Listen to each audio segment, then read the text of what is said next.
Hello, ഇന്നത്തെ കഥയിലേക്ക് എല്ലാവർക്കും സ്വാഗതം. അങ്ങനെ അവർണിക ഗീതുവിനെ കാണാൻ വേണ്ടി വന്ന് സങ്കടത്തോട് ഗീതുവിനോട് പറയാണ്, കിഷോറിനൊത്ത് ഇഷ്ടമില്ലാത്ത ആ ജീവിതം ജീവിക്കാൻ വേണ്ടി ഞാൻ നിർബന്ധിതയാവുകയാണ് ഗീതാഞ്ജലി. കാരണം എൻ്റെ മേലുള്ള ആ കുരുക്ക് മുറുകുകയാണ്. അപ്പം ഗീതു സമാധാനിപ്പിക്കുന്നുണ്ട്. ഏയ്, അങ്ങനെയൊന്നും ചിന്തിക്കല്ലേ. അയാളെ നിനക്ക് വേണ്ടെന്ന് തോന്നിയാൽ, സ്വന്തം കുഞ്ഞിൻ്റെ പേരിൽ അച്ഛനെ ആവശ്യമില്ലെന്ന് നീ തീരുമാനിച്ചാൽ, ആ നിമിഷം ഇറങ്ങിപ്പോരാനുള്ള ധൈര്യം നിനക്ക് വേണം.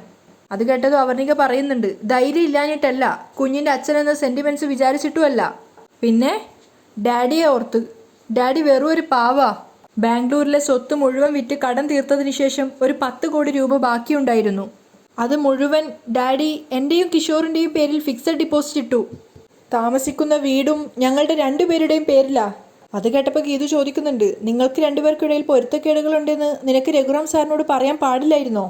ലീഗലായിട്ട് തന്നെ മൂവ് ചെയ്ത കിഷോറിന് തൻ്റെ സ്വത്തുക്കൾ വിട്ടു തരേണ്ടി വരും. അത് കേട്ടപ്പോൾ അവർണിക പറയുന്നുണ്ട്, ഇവിടെ നടന്നതൊക്കെ അറിഞ്ഞ ഡാഡി തകർന്നു പോവും. അതൊരു ഹാർട്ട് ഫെയിലിയറിലൂടെ മാത്രമേ അവസാനിക്കൂ. എത്ര മരുന്നുകളുടെ പുറത്താണ് ഡാഡി ജീവിക്കുന്നതെന്ന് എനിക്ക് മാത്രമേ അറിയൂ. അപ്പോൾ ഗീതു നിസ്സഹാവസ്ഥയായിപ്പോയി. എനിക്ക് മാത്രമല്ല, ഡാഡി വീക്കാണെന്ന് കിഷോറിനും അറിയാം. അതുകൊണ്ടാണല്ലോ ഡാഡിയെ മുൻനിർത്തി അവൻ എന്നെ കീഴടക്കാൻ ശ്രമിക്കുന്നത്. തന്നെ എന്തു പറഞ്ഞ് ആശ്വസിപ്പിക്കേണ്ടതെന്ന് എനിക്കറിയില്ല. അവർണിക കരഞ്ഞുകൊണ്ട് പറയുന്നുണ്ട്, എന്തു പറഞ്ഞാലും എനിക്ക് ആശ്വാസം കിട്ടില്ല. പഴയതുപോലെ മുന്നും പിന്നും നോക്കാതെ പ്രവർത്തിക്കാൻ എനിക്കിപ്പോൾ കഴിയില്ലല്ലോ. ഡാഡിയുടെ മുഖവും എൻ്റെ കുഞ്ഞിനെക്കുറിച്ച് ഞാൻ ഓർക്കണ്ടേ? അപ്പം ഗീതവും പറയുന്നുണ്ട്, ഈ രണ്ടുപേരും നിനക്ക് ജീവിതത്തിൽ വിജയിക്കാനുള്ള ഇൻസ്പിറേഷനായി മാറിയാ നിന്റെ ജീവിതത്തിൽ വിജയം തിരിച്ചു വരും. വിവാഹം കഴിക്കുന്നതും കുടുംബജീവിതവും മാത്രമല്ല ഒരു പെണ്ണിൻ്റെ ജീവിത ലക്ഷ്യം. തനിക്കറിയാമോ ബാംഗ്ലൂരിൽ വെച്ച് എനിക്ക് ആക്സിഡൻ്റ് ഉണ്ടായത് എങ്ങനെയാണെന്ന്? ഇല്ല. കിഷോറിൻ്റെ ചതി മനസ്സിലാക്കിയ ഞാൻ ജീവിതം തന്നെ വെറുത്തതാ. സ്വബോധം നഷ്ടപ്പെട്ട നിലയിൽ തിരക്കേറിയ റോഡിലൂടെ അലഞ്ഞു നടന്നു. ഇപ്പോഴും എനിക്കറിയില്ല വണ്ടി എന്നെ ഇടിച്ചതാണോ ഞാൻ വണ്ടിക്ക് മുന്നിൽ ചാടിയതാണോ എന്ന്. അതൊക്കെ അവർണിക്ക് ഭയങ്കര അമ്പരപ്പായിരുന്നു. അപ്പോൾ ഗീതു പറയുന്നുണ്ട്, അവിടെ പ്രതീക്ഷയുടെ നുറുങ്ങുവെട്ടവുമായി ഒരാൾ വന്നു. ഞാൻ ആരാധിച്ചിരുന്നയാൾ, കർണാടക സംഗീതജ്ഞ വിജയലക്ഷ്മി സുബ്രഹ്മണ്യം. അവരെന്നെ പുതിയൊരു ജീവിതത്തിലേക്ക് പിച്ചവെച്ച് നടത്തിച്ചു. എൻ്റെ അമ്മയായി. തൻ്റെ മുന്നിൽ നിൽക്കുന്ന ഈ ഗീതാഞ്ജലി ഗോവിന്ദ് മാധവിനെ സൃഷ്ടിച്ചത് ആ അമ്മയാ. അതുപോലെ തൻ്റെ ജീവിതത്തിലും ആ ഒരാൾ വരും. ആ വ്യക്തി തന്നെ പുതിയൊരു അവർണികയാക്കി മാറ്റിയെടുക്കും. എനിക്കുറപ്പുണ്ട്.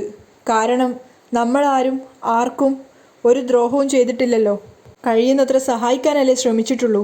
അത് കേട്ടത് അവർണിക പുഞ്ചിരിച്ചുകൊണ്ട് പറയാണ്, എനിക്കിപ്പോൾ ഉറപ്പായി, എന്നെ പുതിയ ഞാനാക്കി മാറ്റിയെടുക്കാൻ പോകുന്നത് എൻ്റെ കുഞ്ഞാണ്.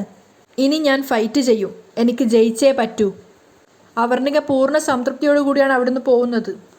അങ്ങനെ രാത്രിയായ സമയത്ത് ഗോവിന്ദ് ലാപ്പിൽ എന്തൊക്കെയോ ഡാറ്റാസും കാര്യങ്ങളൊക്കെ സേവ് ചെയ്തുകൊണ്ടിരിക്കുകയാണ്. അപ്പോഴാണ് ഗീതു ബാത്റൂമിൽ നിന്ന് കുളിച്ചുകൊണ്ട് ഇറങ്ങി വരുന്നത്. ഗീതു വന്നിട്ട് പറയുന്നുണ്ട്, ഞാൻ കുളിച്ചു, ഇനി കണ്ണേട്ടൻ പോയിക്കോ. ഗോവിന്ദ് എന്താ ചെയ്യുന്നതെന്ന് അറിയാൻ വേണ്ടി ഗീതു കുറച്ചുകൂടി ഗോവിന്ദിൻ്റെ അരികിലേക്ക് പോവാണ്. അപ്പോഴേക്കും ഗോവിന്ദിൻ്റെ കൺട്രോള് പോകുന്നുണ്ട്. സോപ്പും ഷാമ്പുവും കൂടെ മിക്സ് ചെയ്ത മണം ഭയങ്കര കുഴപ്പമാണ് ആഞ്ജനേയാ. പക്ഷെ ഗീതുവിന് ഇതൊന്നും മനസ്സിലാവുന്നില്ല. ഗീതു അവിടെ നിന്ന് തലതോർത്താണ്. തന്നെ തന്നെ നോക്കി ഗോവിന്ദ് നിൽക്കുന്ന കണ്ടപ്പോൾ ഗീതു ചോദിക്കുന്നുണ്ട്, എന്താ ഇങ്ങനെ നോക്കുന്നേ? അത് നീ തല തുവർത്തിയോ എന്ന് നോക്കിയതാ? ഇതാ തുവർത്തി നോക്ക് എന്ന് പറഞ്ഞുകൊണ്ട് ഗീതു ആ മുടിയെടുത്തിട്ട് പിന്നിലേക്ക് ഇടുകയാണ്. അപ്പോഴേക്കും ഗോവിന്ദിൻ്റെ മുഖം നിറച്ചും വെള്ളം തെറിക്കുന്നുണ്ടായിരുന്നു. അതായത് നമ്മൾ കുളിച്ചിട്ട് വന്നിട്ട് ഈറനോടുള്ള മുടി പിന്നിലേക്ക് ഇടുമ്പോൾ അങ്ങനെയാണല്ലോ. മുഖത്തേക്ക് വന്ന ഈറൻ തുടച്ചതിന് ശേഷം ഗോവിന്ദ് പ്രണയാതുരനായി ഗീതുവിനെ നോക്കുകയാണ്. സ്വയം കൺട്രോൾ ചെയ്യാൻ വേണ്ടി പാടുപെടുകയാണ്. അതിനുശേഷം ഗീതു നോക്കിയപ്പം ഗോവിന്ദ് വേഗം വിഷയം മാറ്റുകയാണ്. തല നന്നായിട്ട് തുവർത്തിയിട്ടില്ല, ബെഡിൽ മുഴുവൻ വെള്ളം വീണു. അപ്പോൾ ഗീതു പറയുന്നുണ്ട്, ഓ പിന്നെ കൊണ്ടുപോയി കേസ് കൊടുക്ക്. ഗീതു അവിടുന്ന് പോകാൻ നോക്കുമ്പോഴേക്കും ഗോവിന്ദ് കയ്യിൽ ചേർത്ത് പിടിക്കുകയാണ്. എന്നിട്ട് പറയുന്നുണ്ട്, കേസൊന്നും കൊടുക്കുന്നില്ല, ഇതിനുള്ള ശിക്ഷ ഞാൻ തരും എന്ന് പറഞ്ഞുകൊണ്ട് ഗീതുവിൻ്റെ കയ്യിൽ നിന്ന് തുറത്ത് വാങ്ങിയിട്ട് ഗീതുവിൻ്റെ തല തുടച്ചു കൊടുക്കുകയാണ്. ഗീതു അത് എൻജോയ് ചെയ്യുന്നുണ്ടായിരുന്നു. ഗോവിന്ദ് അങ്ങനെ തല തോർത്തി കൊടുക്കുന്ന സമയത്ത് കുറച്ച് തോർത്തിയതിന് ശേഷം പിന്നെ ഗോവിന്ദ് കൈക്കരുത്ത് മുഴുവൻ ഉപയോഗിക്കുകയാണ്. അപ്പോൾ ഗീതു പറയുന്നുണ്ട്, അയ്യോ പതുക്കെ, എൻ്റെ തലമുടി മൊത്തം പൊഴിഞ്ഞു പോവും. പൊഴിയട്ടെ, ഇനി മുതൽ നീ മര്യാദയ്ക്ക് തല തുവർത്താതെ ഇറങ്ങിയാ ഇതെല്ലാം കൂടെ ഉറങ്ങിക്കിടക്കുമ്പോൾ ഞാൻ വെട്ടിക്കളയും. ആ പിന്നെ എൻ്റെ തലമുടി തൊട്ടാ വിവരം അറിയൂ. ഇത്രയും ആക്കാൻ വിട്ട പാടേ എനിക്കേ അറിയൂ. അപ്പോൾ ഗോവിന്ദ് പറയുന്നുണ്ട്, ഇത്രയും ആക്കിയാൽ പോരാ, അത് കൊണ്ടു നടക്കാനും പഠിക്കണം. ഗീതു അതിന് മറുപടി ഒന്നും പറയാതെ പുഞ്ചിരിച്ചുകൊണ്ട് നിൽക്കുകയാണ്. അപ്പോൾ ഗോവിന്ദാണെങ്കിൽ പ്രണയത്തോടെ ഗീതുവിനെ നോക്കുകയാണ്. കുറച്ചു നേരം നോക്കിയതിന് ശേഷം ഗീതു പറയുന്നുണ്ട്, കുളിച്ചിട്ട് കിടക്കാൻ നോക്ക്. അപ്പം ഗോവിന്ദ് പെട്ടെന്ന് സ്വപ്നത്തൊന്ന് ഞെട്ടുകയാണ്. അതിനുശേഷം ഗീതുവിൻ്റെ തോളിലിരുന്ന തോർത്ത് വലിച്ചെടുക്കുകയാണ്. എന്നിട്ട് അതിങ്ങനെ സ്മെല്ല് ചെയ്യുന്നുണ്ടായിരുന്നു, ഗീതുവിൻ്റെ ഷാമ്പൂവിൻ്റെയും സോപ്പിൻ്റെയും ഒക്കെ സ്മെല്ല് കിട്ടാൻ വേണ്ടിയിട്ട്. ഗീതുവിന് മനസ്സിലാവാത്ത രീതിയിൽ. ഗീതു ആണെങ്കിൽ മുടിയൊക്കെ ഒന്ന് ചീകി ഒതുക്കാൻ വേണ്ടിയിട്ട് കണ്ണാടിക്ക് മുന്നിൽ പോയതാണ്. ഗീതു അവിടെ നിന്ന് മുടി ചീകുന്നത് നോക്കി ഗോവിന്ദ് ആസ്വദിച്ച് ആ തോർത്ത് സ്മെല്ല് ചെയ്ത് നിൽക്കുകയാണ്. ശരിക്കും പറഞ്ഞാൽ ഒരു റൊമാൻറ്റിക് ആയിട്ടുള്ള നിമിഷം. അപ്പം ഗീതു കുറച്ചു നേരം കഴിഞ്ഞപ്പോൾ ചോദിക്കുന്നുണ്ട്, പോകുന്നില്ലേ? ഗീതുവിനെ നോക്കി ആ തോർത്ത് മണപ്പിച്ച് അവിടെ ഇരുന്ന് പോവുകയാണ്. അപ്പോഴേക്കും ഗീതു ചോദിക്കുന്നുണ്ട്, കണ്ണേട്ടനത് കുളിക്കാൻ പോകുന്നില്ലേ? എന്നെ വായി നോക്കി ഇരിക്കുക. പോവാം, ഞാൻ ഈ ഡാറ്റ സേവ് ചെയ്യാൻ എന്നൊക്കെ പറഞ്ഞ് വീണ്ടും ലാപ്പ് എടുക്കുകയാണ്. ഗോവിന്ദിൻ്റെ ആ ഒരു ഇളക്കം ഗീതുവിന് ചെറുതായിട്ട് മനസ്സിലായെങ്കിലും അവൾ അതിന് വലിയ പ്രാധാന്യം കൊടുക്കുന്നില്ല. അവസാനം ഗോവിന്ദ് കുളിക്കാൻ വേണ്ടി പോകാൻ എഴുന്നേക്കാണ്. ഗീതുവിൻ്റെ അരികിലെത്തിയ സമയത്ത് ഒരു കാര്യമില്ലാതെ വെറുതെ ഓരോന്നെടുക്കാൻ വേണ്ടി എന്ന രൂപേണ ഗീതുവിൻ്റെ തലമുടി സ്മെല്ല് ചെയ്യാനൊക്കെ വേണ്ടി ശ്രമിക്കുന്നുണ്ട്. എങ്ങനെയൊക്കെയോ സ്വയം കൺട്രോൾ ചെയ്ത് ബാത്റൂമിലേക്ക് കയറുകയാണ്. അതിനകത്ത് എത്തിയതിനു ശേഷം വീണ്ടും ആ തോർത്ത് ഇങ്ങനെ സ്മെല്ല് ചെയ്ത് ആസ്വദിക്കുകയാണ്. അതിനുശേഷം സ്വയം ചിന്തിക്കുന്നുണ്ട്, സ്മെല്ലൊക്കെ എനിക്ക് പ്രശ്നമാവുന്നത് പോലെ അവൾക്കും തോന്നുന്നുണ്ടാവോ? ആവായിരിക്കും. നിക്കറിൻ്റെ സ്മെല്ലൊക്കെ പിടിച്ചെടുക്കാൻ ഭയങ്കര മിടുക്കാണല്ലോ.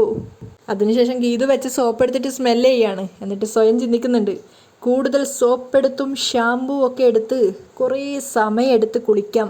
ഞാൻ തല തോർത്താതെ ചെന്നാൽ അവൾ തന്നെ തോർത്തിത്തരും. മൊത്തത്തിലൊരു റൊമാൻറ്റിക് മൂഡുണ്ടാക്കി കാര്യങ്ങൾ തുറന്നു പറയാൻ എളുപ്പമായിരിക്കും. അങ്ങനെ സ്വയം നിയന്ത്രിച്ചുകൊണ്ട് എങ്ങനെയോ ഗോവിന്ദ് കുളിച്ച് പുറത്തേക്ക് ഇറങ്ങുകയാണ്. ശരിക്കും തോർത്തിയിട്ടൊന്നും ഉണ്ടായിരുന്നില്ല, തലയൊന്നും തോർത്താതെ ഇറങ്ങി തണുത്ത് വിറച്ചിറങ്ങി വരികയാണ്. അപ്പം നോക്കുന്ന സമയത്ത് ഗീതു ബെഡിൽ തിരിഞ്ഞു കിടക്കുകയാണ്. പുറത്തെത്തിയിട്ട് ഗോവിന്ദ് വിചാരിക്കുന്നുണ്ട്, ഗീതു എൻ്റെ തല തോർത്തി തരുമ്പോൾ സോപ്പിൻ്റെ ഷാമ്പൂവിൻ്റെ സ്മെല്ല് മൂക്കിലൂടെ അവളുടെ തലച്ചോറ് വരെ എത്തണം. ഗീതു തിരിഞ്ഞു നോക്കാത്ത കണ്ടപ്പോൾ ഗോവിന്ദ് വിചാരിക്കുന്നുണ്ട്, ഇവക്ക് സ്മെല്ല് കിട്ടിയില്ലേ, ചെന്ന് കട്ടിലിരിക്കാം. അങ്ങനെ ഈറനോടെ തന്നെ പോയി അവിടെ ബെഡിലിരിക്കുകയാണ്. അപ്പോഴും ഗീതു തിരിഞ്ഞു നോക്കുന്നില്ല. ഒന്നുകൂടെ കയറിയിരുന്ന് നോക്കുന്നുണ്ട് ഗീതുവിന് സ്മെല്ല് കിട്ടുമോ എന്നറിയാൻ വേണ്ടി. എന്നിട്ടും ഗീതുവിൻ്റെ സ്മെല്ല് ഗോവിന്ദിനാണ് കിട്ടുന്നത്. പിന്നെ അവ സ്വയം പറയാണ്, ഷോ എൻ്റെ തല തുവർത്തിയിട്ട് ശരിയാവുന്നില്ലല്ലോ, ഷോൾഡറിനൊരു പെയിൻ ഉള്ളതുപോലെ, ഗ്രിപ്പ് കിട്ടുന്നില്ല, അയ്യോ അയ്യോ. എന്നിട്ട് ഗീതു തിരിഞ്ഞു നോക്കാത്തപ്പോൾ അവസാനം ചോദിക്കുകയാണ്, ഗീതു എൻ്റെ തലയൊന്ന് തുവർത്തി തരുമോ? അപ്പോഴും ഗീതു റിപ്ലൈ ഒന്നും തരാത്ത കണ്ടപ്പോൾ ഗോവിന്ദ് ഒന്ന് ഏന്തി വലിഞ്ഞ് നോക്കുകയാണ്. നോക്കുന്ന സമയത്ത് ഗീതു നല്ല ഉറക്കുക. അപ്പോൾ ഗോവിന്ദ് ദേഷ്യത്തോടെ എന്നും പറഞ്ഞ് തിരിച്ചു വന്നിരിക്കും. പക്ഷേ ഗീതുവിൻ്റെ തലയിൽ കൂടെ വെള്ളം വന്നപ്പോൾ ഗീതു ഉറക്കത്തിൽ നിന്നും സ്വപ്നം പോലെ ഹായ് നല്ല മഴ എന്നും പറഞ്ഞുകൊണ്ട് തിരിഞ്ഞു കിടക്കുകയാണ്. ഗോവിന്ദ് സ്വയം പറയുന്നുണ്ട്, സോപ്പും ഷാമ്പും ഒക്കെ അടാറ് വേസ്റ്റായിപ്പോയി, തല തുവർത്തിയില്ലെങ്കിൽ എനിക്ക് നാളെ പനി പിടിക്കും, അല്ലാതെ ഒരു ഗുണവും ഇല്ല എന്ന് പറഞ്ഞുകൊണ്ട് സ്വയം തോർത്തുകയാണ് തല. എന്നിട്ട് തോർത്ത് ഗീതുവിനെ നോക്കി ദേഷ്യത്തോടെ വലിച്ചെറിയാണ്. ഗീതു തണുത്ത് വിറക്കുന്ന കണ്ടപ്പോൾ ഗോവിന്ദ് സ്വയം പറയാണ്, പുതക്കാൻ പോലും മറന്നുപോയി, എന്നിട്ട് തണുത്തങ്ങ് വിറക്കുക എന്ന് പറഞ്ഞുകൊണ്ട് ഗീതുവിന് പുതപ്പെടുത്ത് പുതച്ചു കൊടുക്കുകയാണ്. അപ്പോഴേക്കും ഗോവിന്ദിൻ്റെ കൈ ഗീതു പിടിച്ചു വെക്കുകയാണ്, എൻ്റെ കൈ. പക്ഷേ ഗോവിന്ദ് കുറച്ച് നേരത്തെ ഇതിന് ശേഷം ആസ്വദിക്കുകയാണത്.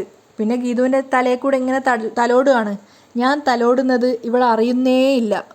ഇപ്പോൾ ഒരു കിസ് കൊടുത്താലോ? അറിയില്ല. വേണോ? അറിഞ്ഞാ മോശ. ഹോ, എങ്ങനെ അറിയാനാ, നല്ല ഉറക്കല്ലേ എന്നൊക്കെ പറഞ്ഞുകൊണ്ട് ഗോവിന്ദ് താഴ്ന്നു കിടന്ന് ഗീതുവിൻ്റെ ചുണ്ടിനരികിലേക്ക് ചുണ്ടും കൊണ്ട് വരികയാണ്. ഒരുപാട് നേരം ഇങ്ങനെ വിറച്ച് നിൽക്കുന്നുണ്ട്, കിസ് ചെയ്യണോ എന്ന് ചിന്തിച്ചിട്ട്. രണ്ടുപേരുടെയും ശ്വാസവും ഒന്നായ നിമിഷം ഗോവിന്ദ് പെട്ടെന്ന് വിചാരിക്കുകയാണ്, ഞാൻ അങ്ങനെ ചിന്തിക്കാനേ പാടില്ല. ഗീതു അറിഞ്ഞിട്ടില്ലെങ്കിലും എനിക്കറിയാലോ ഞാൻ ചെയ്യുന്നത് തെറ്റാണെന്ന്. അവളുടെ സമ്മതമില്ലാതെ ഇങ്ങനെ ചെയ്യാൻ പാടില്ലല്ലോ. അത് കഴിഞ്ഞ് ചിലപ്പോൾ ഇവളെ ഫേസ് ചെയ്യാൻ പോലും എനിക്ക് പറ്റിയെന്ന് വരില്ല. അങ്ങനെ ഗീതുവിൻ്റെ അടുത്ത് മാറിക്കിടക്കാമെന്ന് വിചാരിച്ചപ്പോൾ ഗീതുവിൻ്റെ കൈക്കുള്ളിലാണ് ഗോവിന്ദിൻ്റെ കൈയുള്ളത്. അപ്പം ഗീതു കൈ ചേർത്ത് പിടിച്ചിട്ടാണുള്ളത്. അപ്പോൾ ഗോവിന്ദ് കൂടെ ഒന്നുകൂടെ ചേർന്ന് കിടക്കും. പക്ഷേ ഗീതുവിൻ്റെ മുടിയിൽ നിന്നും വരുന്ന ആ സ്മെല്ല് കിട്ടിയപ്പോൾ ഗോവിന്ദ് വീണ്ടും വിചാരിക്കുന്നുണ്ട്, അയ്യോ ഇത് ശരിയാവില്ല, ഇങ്ങനെ കിടന്നാ സകല കൺട്രോളും പോവും. അതിനുശേഷം മെല്ലെ കൈ പിൻവലിക്കുകയാണ് ഗീതു അറിയാതെ. തിരിഞ്ഞു കിടന്നതിന് ശേഷം ഗോവിന്ദ് വീണ്ടും വിചാരിക്കുന്നുണ്ട്, കൈ എടുക്കേണ്ടായിരുന്നു. എനിക്കിപ്പോൾ ഇതുകൊണ്ട് വേറെ അത്യാവശ്യമൊന്നും ഇല്ലല്ലോ, തിരിച്ചു വെച്ചാലോ? വെക്കാം എന്നും പറഞ്ഞുകൊണ്ട് വീണ്ടും ഗീതുവിന് അരികിലേക്ക് പോകുമ്പോഴേക്കും ഗീതു തിരിഞ്ഞു കിടക്കുകയാണ്. അവസാനം ഗോവിന്ദ് തിരിഞ്ഞു കിടന്നുറങ്ങുകയാണ്. എന്ത് കഷ്ടമാണ് ഇത് എന്നൊക്കെ ചിന്തിച്ചുകൊണ്ട്. അതേസമയം തന്നെ കിഷോർ നല്ല ഉറക്കത്തിലാണ് സോഫയുടെ മേളിൽ കിടന്നിട്ട്. പക്ഷെ അവർണികയുടെ ഉറക്കം ഞെട്ടിയ സമയത്ത് അവൾ നോക്കുമ്പോൾ കിഷോർ ഉറക്കത്തിലാണെന്ന് മനസ്സിലായപ്പോൾ വേഗം അവൾ എഴുന്നേക്കുകയാണ്. അങ്ങനെ കിഷോറിൻ്റെ അരികിൽ പോയപ്പോൾ അവൻ നിലത്തായിട്ട് ഫോൺ വെച്ചിട്ടുണ്ടായിരുന്നു. ഫോൺ എടുത്തപ്പോൾ അവൻ്റെ ഫിംഗർ ലോക്കാണ് വേണ്ടത്. എങ്ങനെ ഫിംഗർ ലോക്ക് മാറ്റാമെന്നൊക്കെ ആലോചിച്ച് നിന്ന സമയത്ത് ചെറുതായിട്ടൊരു കമ്പ് എടുത്തുകൊണ്ട് വന്നിട്ട് അവനെ ഇക്കിളി പോലെ ചെയ്യാണ്. അപ്പം അവൻ്റെ കൈ കിട്ടിയ സമയത്ത് കൈ വെച്ചിട്ട് ഫിംഗർ ലോക്ക് ഓൺ ആക്കുന്നുണ്ട്. അതിനുശേഷം ആ വീഡിയോസ് തപ്പുകയാണ്. ബാക്കിയുള്ള വീഡിയോസൊക്കെ കിഷോർ ഹൈഡ് ചെയ്ത് വെച്ചിട്ടാണുള്ളത്, ഓരോ ആപ്പിലാക്കിയിട്ട്. അവസാനം രാധിക ബ്ലാക്ക്മെയിൽ ചെയ്യുന്ന ഒരു വീഡിയോ മാത്രമാണ് കിട്ടിയിരുന്നത്. അത് പെട്ടെന്ന് തന്നെ അവളുടെ നമ്പറിലേക്ക് സെൻഡ് ചെയ്യാണ്. അതിനുശേഷം വീണ്ടും കിഷോറിൻ്റെ ഫോൺ അവിടെ നിന്ന് തിരിച്ചു കൊണ്ടുവെക്കുകയാണ്. ഗീതാഞ്ജലിയെ ഇല്ലാതാക്കുന്ന രാധിക മാം വെല്ലുവിളിക്കുന്നേ. ഇത്ര ദുഷ്ടയാണോ ആ സ്ത്രീ? അവർണിക ഇങ്ങനെ സ്വയം ചിന്തിക്കുകയാണ്. രാവിലെ ആയപ്പോൾ ഗീതുവിനെ വിളിച്ചിട്ട് കാണാൻ വേണ്ടിയിട്ട് സമ്മതം ചോദിക്കുകയാണ്. അപ്പം ഗീതു പറയുന്നുണ്ട് ഞാൻ കുറച്ച് ബിസിയാണെന്ന്. കാര്യം എന്താണെന്ന് പറഞ്ഞോന്ന് പറയുന്ന സമയത്ത് കിഷോറിൻ്റെ കയ്യിൽ നിന്നും കിട്ടിയ ആ ഒരു വീഡിയോ, രാധികാമ്മ കൊല്ലൊന്ന് ഭീഷണിപ്പെടുത്തിയിട്ടുണ്ടായിരുന്ന ആ ഒരു വീഡിയോ മാത്രം കിട്ടിയെന്നും ബാക്കിയുള്ളതൊക്കെ അവൻ ഏതൊക്കെയോ ലോക്കിലാക്കിയിട്ട് വെച്ചിട്ടാണുള്ളത്.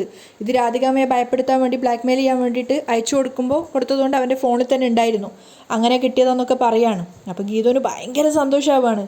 ഗീതു പറയുന്നുണ്ട് ആ ഒരൊറ്റ വീഡിയോ മതി, ബാക്കിയൊക്കെ ഞാൻ തെളിയിച്ചോളും, അത് നീ എത്രയും പെട്ടെന്ന് എൻ്റെ ഫോണിലേക്ക് അയക്ക്, അത് കണ്ടതിന് ശേഷം നമ്മൾ രണ്ടുപേരും പുറത്ത് വെച്ച് നമുക്ക് മീറ്റ് ചെയ്യാം.